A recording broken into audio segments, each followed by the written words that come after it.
I'm Jared Johnson, and on this episode of the Stock Market Playbook, we're joined by Brett Schafer, who has his own podcast, which is Chit Chat Stocks. He's an author at the Motley Fool and also has his own newsletter and research, Emerging Moats. He has some interesting takes on how he likes to look at companies, and I actually loved it. He talks about his 3 pillars. I think you're going to like this episode. Stay tuned.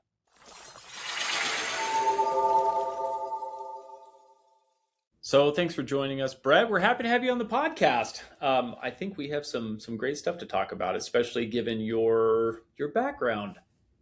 Yes, glad to be here. Love talking about stocks. I mean, anything I do with work is stock related, writing about stocks, talking about stocks, researching them. It's definitely a passion of mine. And I'm excited to talk about really anything philosophy wise in my portfolio, wherever you want to take it. Okay, great. We're looking forward to it. So as we get started and dive into the market, some of the ideas and some of the opportunities, some of the risks, and some of all that stuff that's out there, give our listeners a little bit of a background. How did you get involved in stocks? Did you always see yourself being a trader? Did you have a different path early on? I actually did start out in college getting an engineering degree. I graduated with an engineering degree, but while I was in college, I got some savings from the family a little bit, and they said, hey, instead of just keeping this in a checking account, I didn't really know any better. They said, why don't you open up this brokerage account, play around, it'll show you the basics, and you can kind of explore from there. You can figure it out. And I thought it was fascinating. I guess I wasn't too exposed to it as a child. And then in college, I figured out you can make money by just making some smart decisions or buying a passive index fund, however you want to do it. And you can have your money make money for you. So that was really, really fascinating to me.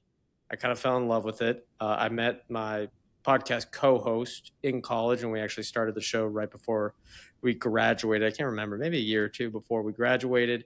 And there's some fits and starts, trial and error. There's a lot of learning by doing, making a lot of mistakes, especially because we were both pretty much DIY or do-it-yourself learners within that space. But then I graduated. It was right during the pandemic, and finding engineering jobs that were going to be, there was definitely opportunities out there, but I kind of looked and said, hey, everything shut down. It was 2020.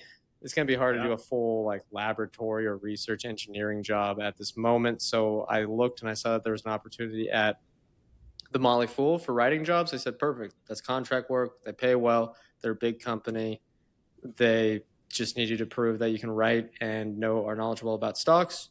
I applied, got the job, been working there ever since, and just writing about stocks. And then back on the podcast, Ryan and I, who's the podcast co-host, we at least twice a week do different shows about either interviewing someone about a specific company or doing research ourselves within the podcast audio format or video now as well. And I think we've just been getting better and better as we've gone along. Not really anything. I guess I'm a little different than a lot of people out there where I didn't go through the full university route with this, but it's something I've put many, many, many hours into, and I definitely love it. And it's, that's how I got to where I am today. That is super interesting. The stock market's a funny place. How there's kind of this idea of you got to have an economics degree, you got to have a finance degree, whatever.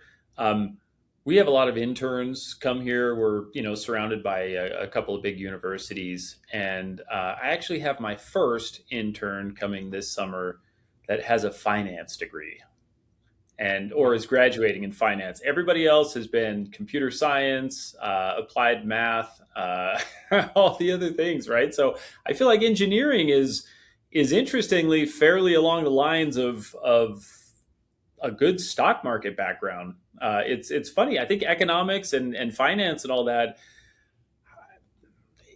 always good, but certainly not the required background to get involved in the stock market. So when you took some savings money and so on, did you just dump it all in an ETF? Did you lose a bunch? How did that all go? What was the process?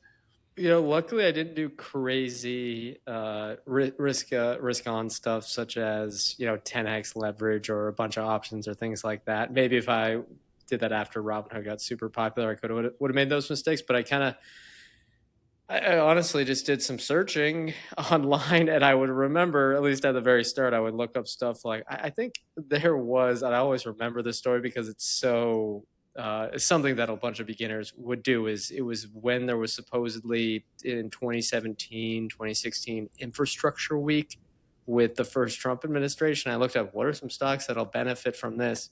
And there must have been a few articles out there of someone writing about, oh well, if there's some funding here, the business might do fine. But then looking back on that, it's a silly way to actually underwrite a thesis when there's going to be some infrastructure week that may or may not have anything to do, or may or may not, you have no idea what's going to happen there and it might not be meaningful at all. But I remember just learning about stuff like that from trial and error, what's actually important, what's not, and, talking with some various mentors out there about the basics of how a business works, what you actually care about, and then you kind of find your way. At least for me, I read The Intelligent Investor, but that as a beginner can be hard to digest. I think what helped me and where I kind of leaned to at the start was, and it was the more of the Motley Fool style that I ended up, actually working for now and doing contract work with, is listening to their podcast, Motley Fool Money. That was one of the most popular ones then and still is today. Reading a lot of their basic articles, which I think is funny because I write some of those now, and learning about the basics of growth stocks. And I kind of got into that way. And then after the 2021 bubble kind of popped, there was some mistakes in there as well. Again, luckily I didn't go too crazy and have my entire portfolio and stuff that went down 80, 90%. But there were a few mistakes there. The bear market can kind of teach you some lessons. Okay, well, maybe valuation needs to be part of the pillar of, along with buying high quality businesses. So that bringing kind of to how I invest today, I really have three different pillars that I care about. It's one, business quality. There's a range of business quality. I'm not afraid of investing in a low quality business at the right price, but there's business quality, valuation, and then management. And those are the three things I'm looking for. Kind of, the best situation is cheap price, high quality business, high quality management team. Those are quite rare, but I like to, at least if there's a scale of 0 to 10, for all those, get as close to 10 as possible. But, uh, you know, I'm willing to let up on something like valuation if the business quality and management are sound, and vice versa for some of the other things. So give us a little just blurb on both of those. What is business quality for you? How do you judge business quality? I would say business quality, and yeah, that is a tough question because a lot of people say that, and then they just go, well, I want high quality businesses, and it's almost a given what that means. I think I can use an example of a company that I'm invested in to kind of go through. We have a company that I like a lot. It's one of my, well, I guess it's about an average position size now, and it's called Interactive Brokers. It's one of the, I guess, disruptive brokers out there. It's a little catered more towards active traders. It's catered more toward the professional side of things. For example, a lot of hedge funds use them, and then professional investment funds use them, but also the individual investor that's graduated beyond, the Robinhood, or they don't want basic index or ETFs from Fidelity, Schwab, Vanguard, or what have you. And I think what makes them a high quality business is the defensibility of their position in the marketplace, where it's going to be very, very hard for someone to come in, even someone that has a lot of resources like Robinhood or Schwab. It's going to be very, very difficult to replicate what they have. For example, when given their business history, they have direct connections with virtually every capital market around the world. I forget the stat they give, but I think it's 100 different markets that you're able to invest in. So even if you're in the United States, or if you're someone, it's even more valuable if you're from another country such as Colombia or something like that, where the local market isn't very big and you want to go global. But either way, you're from one country, you can invest anywhere you want, and they have this direct connection. It's a very low price within that. And then given the fact that they're the most, I don't want to call it technologically advanced, but maybe the most technologically efficient of all the brokerages out there, where they don't have that high of employee base. They automate as much as they can, and they're able to offer low cost. And with their IPKR Lite, they're able to offer basically a Robinhood competitor with global acceptance. And I think that's going to be very, very hard to replicate. And then as they get greater scale, they've gone from someone that's been extremely small. I forget what year it was, but maybe not even 5 or 6 years ago, pre-pandemic, they were less than 1 million active accounts. They're now at well over 4 million, and they have an ability, as they get bigger, to keep offering lower prices. They'll have better liquidity. They'll have better ability to offer better margin rates and things like that. So I think that is what, in general, there's a lot of ways to have a defensible position, competitive advantage. But I think that's what I'm looking for in a high quality business, because if they're able to have something that's not replicable by the competition, they're going to keep their customers around. And what I hope for is that leads to, outsized earnings power, consistent cash flows. A company like Interactive Brokers is going to be, what's the right term? I think I'm using pro-cyclical correctly. They're going to follow the market cycle. If we have a huge bear market, their earnings are going to go down. But I think over the long term, their defensibility will remain, and their position in the marketplace, they'll be able to keep taking market share. Interesting. And I like that. I love Interactive Brokers. I think they have they have a very interesting story for sure. If anyone has, if you haven't listened to any podcasts or seen material on Thomas Petterfy, he's quite an interesting guy, the founder, right? Yes. So that's interesting. And so, going into something like an Interactive Brokers, I mean, that's a hot space, right? The brokerage space, Robinhood's got a lot of, obviously their focus is a bit different than an Interactive Brokers, client base and so on. But that's interesting. So you'll go into these super highly competitive spaces, but you've got to have your pillars kind of in line. That's exactly right. And I think I didn't even highlight it that much. You mentioned the management team. I think the fact that the founder has a lot of skin in the game there and has been very disciplined in hiring really, really smart people over the years. And one thing I like to look at is how long are people staying around. You might have a company like in a whole different sector, Disney, which just has an extreme executive turnover and extreme kind of executive politics that seems to muddy the business, compared to a Netflix where people join, they have one mission, and they're there for 15 to 20 years. And there's no question that they're going to stick around unless they get fired. And with Interactive Brokers, I think that's where the management quality comes in. Now, if I look at the stock today, yeah, it's pretty expensive, and I'm not buying anymore right now. But I think that kind of comes into one of, I guess one thing I learned coming out of the 2021 bull market, and that I think a lot of investors did, and I think any beginning investor who hasn't experienced a bear market will should know, and maybe you have to experience it yourself before you fully internalize it. But if you look at a quality business like Interactive Brokers, I love the business, I love the management team, the valuation, yeah, it's at potentially top like earnings power with a PE of 30, and there's no question that if we go into a bear market, their earnings might go down. And the stock could definitely go down 30-40% from here, something like that. And I think when you haven't experienced a bear market like that, when you're younger, you might not, you might think, the opportunity is never going to show up. Like, it's been expensive forever. It's a high quality business. But one thing I've tried to do more lately is, all right, I like a company, the valuation's a bit stretched. Say something like Interactive Brokers today, I bought it last year, it was significantly lower. Say it was something like that today, put it on the watch list, just kind of look or try to stay as patient as possible and say, hey, if it's still a high quality business, there might be times, market dislocations, that it might sneak up more than you expect as a beginning investor.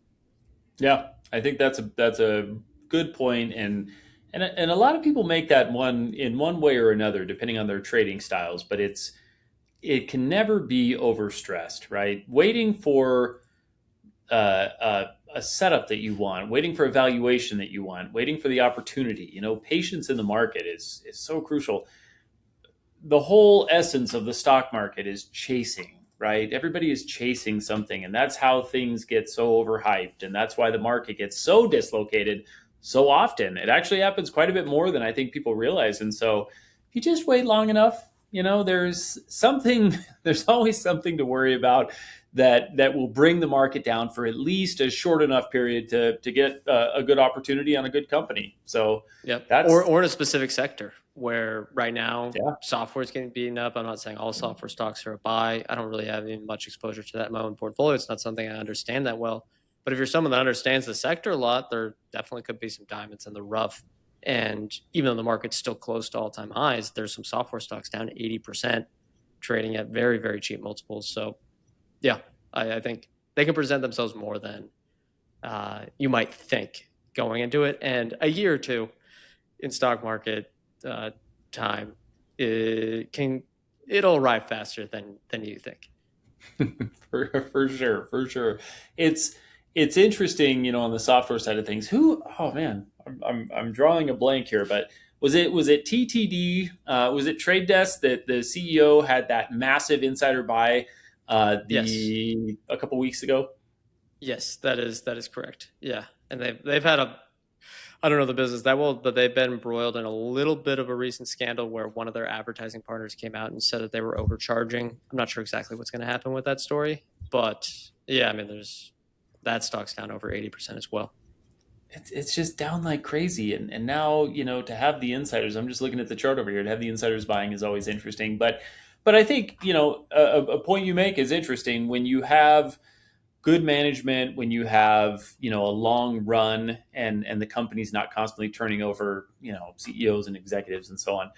I've always watched companies that have big turnovers, and it's funny to see how that affects things, right? I mean, you have like an infamous like PayPal that has a new CEO every 18 months or 2 years or whatever, and the stock is just hammered. And PayPal has a decent business model. I mean, these guys have Venmo. They have, all the they have all the potential in the world, but a lot of problems as well. And I think, one of the easy to see things is that kind of turnover that they have on their just on their executive team, for example. Exactly. Exactly. Yeah. I totally agree. PayPal's a great example of, hey, well, the business model, they're going through, they have some competition, but the stock looks extremely cheap. They're returning capital to shareholders through buybacks. But I look at that management and I go, the question I like to ask at the end of the day is, do I trust them as a shareholder? And with PayPal, there might be some questions there that have kept me away from the stock. Yeah, yeah. I mean, I think another great stock that goes in line with that is Snap. I don't know if you ever look at Snap, but I mean, I always think someone's got to buy these guys. Somewhere there's going to be a pop, but management is just essentially enriching themselves Yeah. and making just allocating tons of stock to themselves as compensation, and so it's again, it's a management problem, and so Yep. That's another great example. And that's why I don't own Snap. I Snap is a point zero 0.01 allocation for me, and at some point, I'm optimistic. But that is great. So I mean, what are some? I want to talk about both parts, but what are some risks out there that you think? I mean, obviously we've got a lot of heavy concentration. There's a lot of hype on the AI side of things. I personally think AI is huge. I think anybody that really looks at this has to say this is one of the biggest revolutions in modern history. But how does that ultimately translate? Step one, we've seen software stocks get crushed. Enterprise software is going to be replaced overnight with Claude. Maybe not. But there's, I mean, where are you looking right now with this AI hype and with software, being in a questionable zone, and obviously oil's going crazy. I mean, where do you see some of that risk? So luckily, I don't play too much into stuff that is affected directly by oil. Although I know energy prices can impact the entire economy if they're up for a long time. In regards to AI, I look at it as a situation where I don't know from an investor standpoint. Clearly, I agree with you what you mentioned with yeah, it's a huge there's huge usage. There's obviously these tools are quite powerful for specific use cases such as software. The revenue is growing quickly, but if you look across the cloud players, I worry about what ROIC is going to be, return on invested capital, if there's overinvestment. I don't know what that number is. I don't think anyone knows what that number is. So I'm of the opinion that for myself, I'm kind of staying out of the AI hype. I'd rather look at stuff that's gotten either beaten up for AI specific reasons or sector specific reasons. For example, I have a company called Remitly, which people may or may not be aware of. They are a kind of a disruptor to Western Union with some other stuff on there that is kind of a modern remittance player. They've taken a lot of market share, and they've been beaten down because, well, people have talked about, the United States, I believe, yeah, definitely is their number one outgoing market. There's the immigration stuff that people are worried about being a headwind. They've said it hasn't been, but there's still that narrative in the news cycle that, oh, no, next quarter it's going to kill them, even though the amount of people that have actually left the country versus the amount of immigrants in the country is very, very, very small. And then there's also this thought about stablecoin disruption with them. So I like situations like that where I believe the narrative out there is either overly pessimistic on it or misguided. And for something like AI, that's kind of the hot CNBC topic, or fun to talk about on my own podcast. I almost, from an investing perspective, go, I don't know. And unless it's something I really have a feel I can be an expert in, I just look at all the AI coverage, and I think for sure it's a huge capital cycle, and there's just so much investment going in. Eventually, there's probably going to be too much. I don't know what that number is going to be, but there's just look at the coverage of people that are way smarter than me, the specific sector analysts. I try to read all their coverage, and I go, you know this way more than I do, and this sector is way too complicated. Semiconductors, AI, what have you. I'm just going to play a whole different game. There's plenty of other fish in the sea. Yeah, I think that's a great way to go. I mean, everyone's kind of trying to crack the nut, and Wall Street has, and the overall market has a way of over spending on everything, right? And getting the hype is always so strong. I always like to say I'm old enough to remember when the metaverse. You remember when? I mean, Yeah. remember how Facebook changed their name to Meta, right? Because of the metaverse. Is that even a thing anymore? I mean, there's this like, let's all dump a ton of money into this virtual life that literally in 6 months nobody's going to care about. Now, again, I think AI is very significant. I think it has so many, wildly awesome use cases, but Wall Street does have a way of overspending and overhyping so many things. Do you guys? I mean, my listeners and you have to remember even 5G. Remember the Oh 5G? yeah, Like yeah, that was a thing. this Or is cannabis. Remember cannabis? That was a mini super cycle. Yeah. that was a mini super cycle. These cannabis stocks were at a couple $100 a share. They're all at $1 a share now, and I mean it's funny. It's funny, and I think there's a lot to be said about the quality and the cyclicality of those individual things versus AI, but it doesn't. AI is not coming from a good track record, in how in how companies get over exuberant. I had a guest on here actually not too long ago that said, the only companies you should buy are AI stocks, and I always say that's what makes the market, right? Is Sure. everybody has very differing points of views and ways they treat that. But I always think that's interesting. What are some of your favorites? I mean, you said you interactive brokers, which again I think is a super interesting one. Remitly. I mean, is there a sector you're really loving, or just some individual stocks out there that are catching your eye? So I guess two that are in the same sector would be Coupang and Mercado Libre. These are international e-commerce players. They're two that have different, slightly different business models than Amazon, but for all intents and purposes, they have similar characteristics to the Amazon model, but in different countries. Mercado Libre is heavy in Brazil, Mexico, and Argentina, as well as some other smaller South and Central American markets. Coupang started in South Korea. They're expanding a little bit into Taiwan. I think both of those companies have been, I mean, for Mercado Libre as an example, their stock's gotten hit because they're reinvesting to offer fast delivery, and they're lowering the average or the minimum price to get free delivery for their kind of prime like members, or maybe it was all members. I actually can't remember exactly. And the market's punishing them for that. But I think that's going to build customer loyalty. They're seeing huge GMV and payment volume growth and revenue growth, and they're expanding the selection on their marketplace. And I just think there's an example we have, which is Amazon. They expanded to almost infinite selection. They keep reducing their delivery speeds, and Mercado Libre, I believe, is going to be able to do the same in Argentina, Brazil, Mexico, and these other markets. And then on top of that, they have a very profitable Mercado Pago business, which is essential. They don't have a direct comp in the United States, but it's almost a combination of what maybe PayPal should have been, as well as a digital bank where you have the peer-to-peer payments with Venmo or maybe Cash App or something like that, combined with payment acceptance, so almost like Square or Clover or that.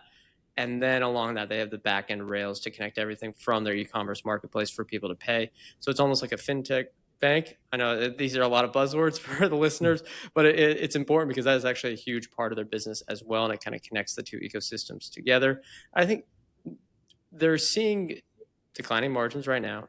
The market does not like it, but for me as an individual investor, I don't care what my next quarter's results are.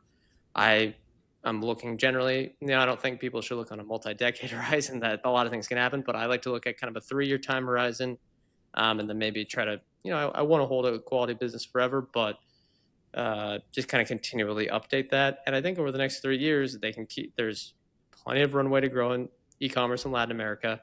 The percentage of people that use e-commerce versus the United States or East Asia is much lower. And I think there's plenty of room for e-commerce as a whole to take market share, as well as this fintech stuff where a lot of the cash economy is going to move to digital options.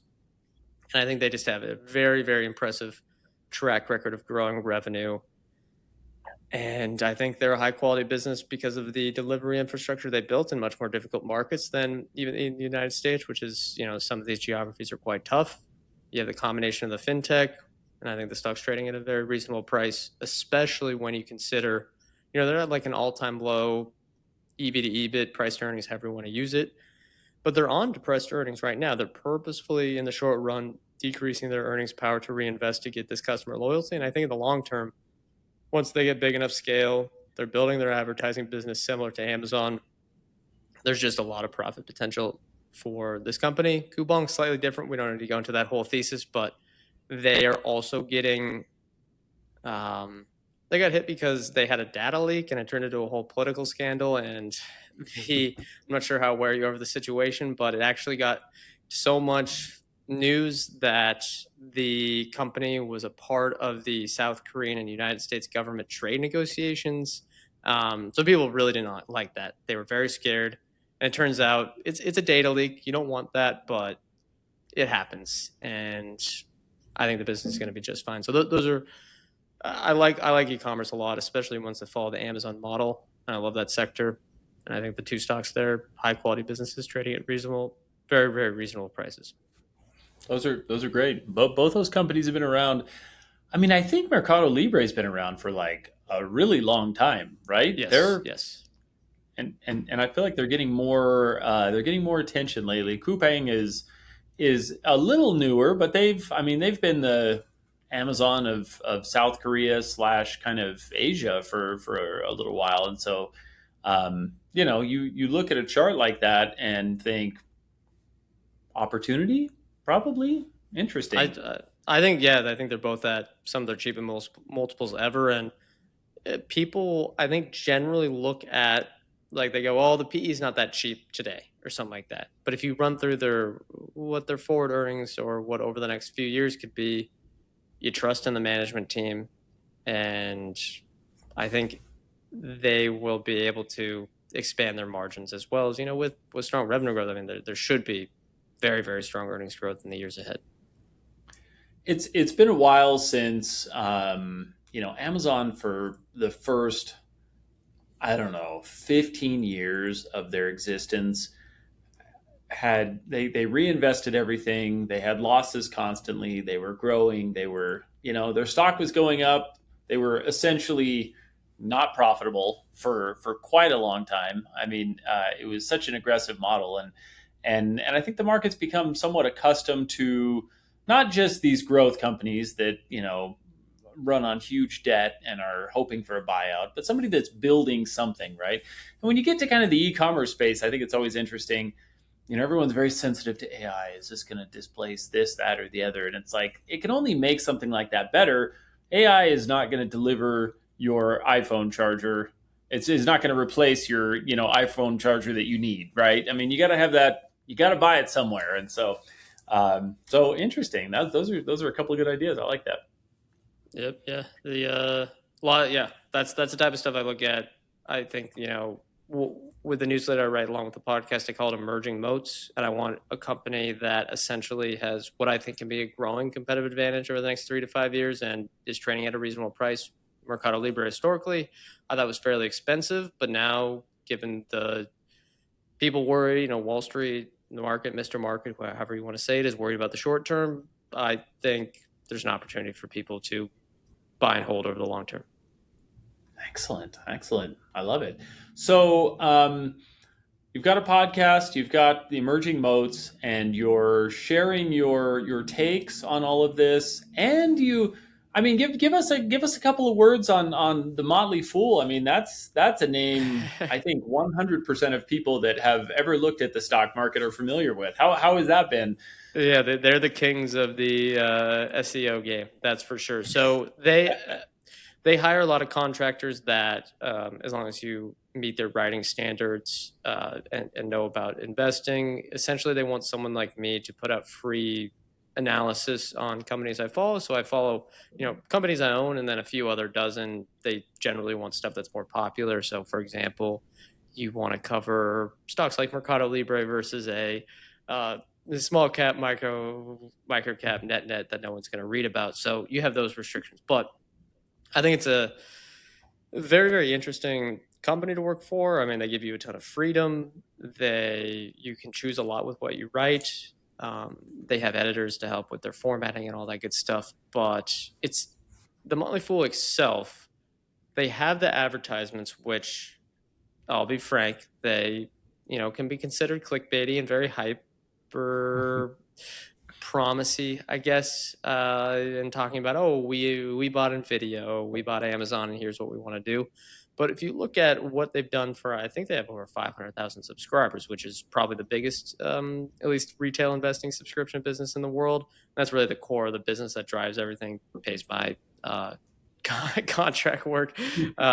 They do, I think, really help people understand once you actually become one of their subscription members that what matters at the end of the day is the business, to be day trading stuff all around. And for at least the individual, buying a good business at a reasonable price. So I think they are, for people that maybe I'll call the high and mighty people of Wall Street, they might look down on Motley Fool because of their advertising techniques, which I can understand at some points. Sometimes clickbait and that type of thing can get I don't know, tiresome is maybe a good word for it. But at the end of the day, I think they do a lot to help with the individual investors basically evolve if they want to buy more than just index funds and ETFs and become better investors. Yeah, no, that's great. That's great. It's I need to peek into some Motley Fool, but yeah, their advertisings are they're everywhere. Yeah, oh yeah, even they're everyone everywhere. at the company knows that. They do a great job. I mean, they get the word out there, and that's the name of the game. So it's a machine. They have that's what I'll say. They get it done. Oh, that's great. So for people that want to hear what you're doing, give us some websites, some links. We've talked about your podcast a little bit, your writing. Where's the best place to get the most of you? Sure. So I'd say the easiest thing to do would be kind of the core of what we do, me and Ryan, the co-host of the podcast, would be the podcast. We'll talk about, some of the newsletters I've written. We'll put stuff in the show notes there. So if you look on, and I know everyone has their preferred platform, either YouTube, Spotify, or Apple Podcasts, or maybe even a smaller one, search Chit Chat Stocks Podcast. It'll pop up. It's usually a green logo. And then Ryan and I, we have our faces on the front of that. I'd say that's the best way to do that. I'm on Twitter as well, but we'll have the links in that. You should be able to find that. Even though I don't really like Twitter as much anymore from the financial point of view. But I'd say the podcast. So Chit Chat Stocks Podcast. And we produce 2 episodes a week. So I'm sure, we have some stuff that's more commentary between us. And then other times we have interviews and our own analysis, maybe more deeper analysis that's more serious. So I think anyone that is listening to this show will be able to find something they're interested in our podcast feed.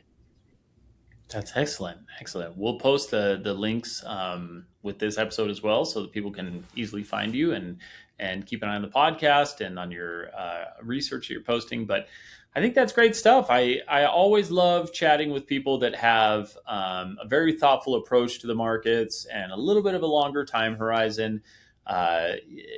Short-term trading is hugely profitable and it's great for some, difficult for others. And so I always love to hear kind of both sides of it. And a really thoughtful approach is the best way to stay in the stock market game, to win the stock market game.